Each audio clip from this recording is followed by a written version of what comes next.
ഹെൽത്തിയാണ്, അതുപോലെ തന്നെ ടേസ്റ്റിയും. ആവിയിൽ വേവിച്ച് തയ്യാറാക്കിയെടുക്കാൻ വേണ്ടി പറ്റുന്ന ഈ ഒരു പലഹാരം എങ്ങനെയാണ് ഉണ്ടാക്കുന്നതെന്ന് നോക്കാം. അതിനായിട്ട് ആദ്യം തന്നെ ഒരു പാനിലേക്ക് 1/4 കപ്പ് റാഗിപ്പൊടിയാണ് ചേർത്ത് കൊടുത്തിരിക്കുന്നത്.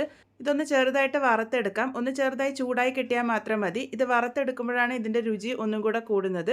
ഇനി വറുത്തെടുക്കാതെയും നിങ്ങൾക്കിത് തയ്യാറാക്കി എടുക്കാവുന്നതാണ്. ഇതിപ്പോൾ റെഡി ആയിട്ടുണ്ട്. ഇത് ചൂടാറാൻ വേണ്ടി മാറ്റി വയ്ക്കാം. ഇനി ഇവിടെ മിക്സറിൻ്റെ വലിയ ജാറിലേക്ക് 2 മുട്ടയാണ് പൊട്ടിച്ചൊഴിച്ച് കൊടുത്തിരിക്കുന്നത്. മുട്ട റൂം ടെമ്പറേച്ചറിലായിരിക്കാൻ വേണ്ടിയിട്ട് ശ്രദ്ധിക്കണം. ഇതിലേക്ക് 1/2 ടീസ്പൂൺ വാനില എസൻസും കൂടെ ചേർത്ത് കൊടുത്തിട്ടുണ്ട്. മധുരത്തിനായിട്ട് ഞാനിവിടെ ശർക്കര പൊടിച്ചതാണ് ചേർത്ത് കൊടുക്കുന്നത്. 1/2 കപ്പ് പൊടിച്ച ശർക്കരയാണ് ചേർത്ത് കൊടുത്തിരിക്കുന്നത്. നിങ്ങൾക്ക് ഇതിന് പകരം പഞ്ചസാര ചേർക്കാവുന്നതാണ്. ശർക്കര പാനിയാക്കിയിട്ടാണ് ചേർക്കുന്നതെങ്കിൽ 1/2 കപ്പ് ശർക്കരയിൽ ഒരു 2 ടേബിൾ സ്പൂൺ വെള്ളമൊഴിച്ച് പാനിയാക്കിയിട്ട് അരിച്ച് ചേർക്കാവുന്നതാണ്.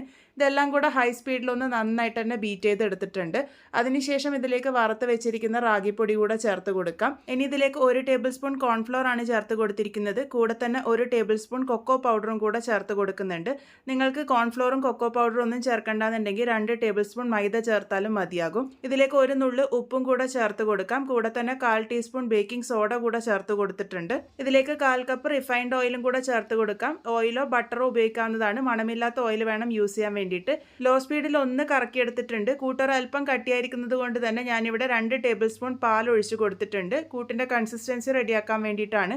പാലും റൂം ടെമ്പറേച്ചറിലായിരിക്കാൻ വേണ്ടി ശ്രദ്ധിക്കുക. കൂട്ടി ഈ ഒരു പാകത്തിനാണ് ഉണ്ടാകേണ്ടത്. ഇനി ഇത് തയ്യാറാക്കിയെടുക്കുന്ന ഇതുപോലെ ചെറിയൊരു പാത്രത്തിലാണ്. ആ ഒരു പാത്രം നന്നായിട്ട് തന്നെ ഒന്ന് എണ്ണ തടവി എടുത്തിട്ടുണ്ട്.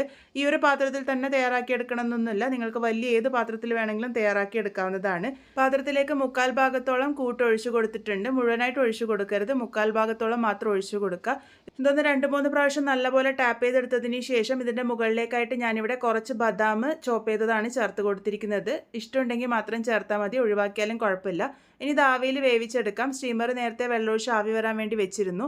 ആവി നല്ലപോലെ വന്നതിന് ശേഷം ഈ ഒരു പാത്രങ്ങൾ ഇറക്കി വെച്ച് കൊടുത്തിട്ടുണ്ട്.